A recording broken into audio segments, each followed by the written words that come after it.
বুখারী শরীফ হাদিস নম্বর 3102, আবু নুয়াইম রহমতুল্লাহ আনহু আবু হুরায়রা রাদিয়াল্লাহু তাআলা আনহু সূত্রে বর্ণিত। তিনি বলেন, রাসূলুল্লাহ সাল্লাল্লাহু আলাইহি সাল্লাম বলেছেন, আমি কি তোমাদের দাজ্জাল সম্পর্কে এমন একটি কথা বলে দেব না যা কোনো নবী তার সম্প্রদায়কে বলেননি? তা হলো, নিশ্চয় সে হবে একচোখা। সে জান্নাত এবং জাহান্নামের দুটি কৃত্রিম ছবি নিয়ে আসবে। অতএব সে যাকে বলবে যে এটি জান্নাত, প্রকৃতপক্ষে সেটি জাহান্নাম। আর আমি তার সম্পর্কে তোমাদের ঠিক তেমনই সতর্ক করছি যেমন নূহ আলাইহিস সালাম তার সম্প্রদায়কে সে সম্পর্কে সতর্ক করেছেন।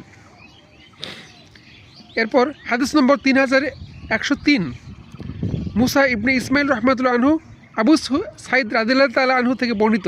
তিনি বলেন, রাসূলুল্লাহ সাল্লাল্লাহু আলাইহি সাল্লাম বলেছেন, হাসরের দিন নূহ এবং তার উম্মত আল্লাহর দরবারে হাজির হবেন।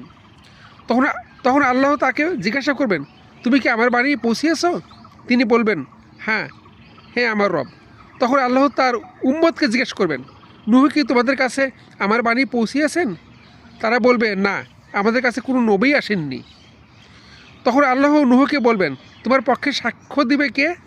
তিনি বলবেন, মুহাম্মদ সাল্লাল্লাহু আলাইহি সাল্লাম এবং তার উম্মত। রাসূলুল্লাহ সাল্লাল্লাহু আলাইহি সাল্লাম বললেন, তখন আমরা সাক্ষী দেব, নিশ্চয়ই তিনি আল্লাহর বাণী পৌঁছিয়েছেন, আর এটি হলো আল্লাহর বাণী। আর এভাবেই আমি তোমাদেরকে মধ্যমপন্থী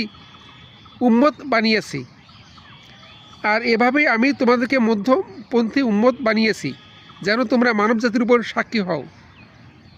অর্থাৎ নূহ নবীর বিষয়ে সাক্ষী দেবেন মহানবী সাল্লাল্লাহু আলাইহি সাল্লাম এবং তার উম্মতগণ।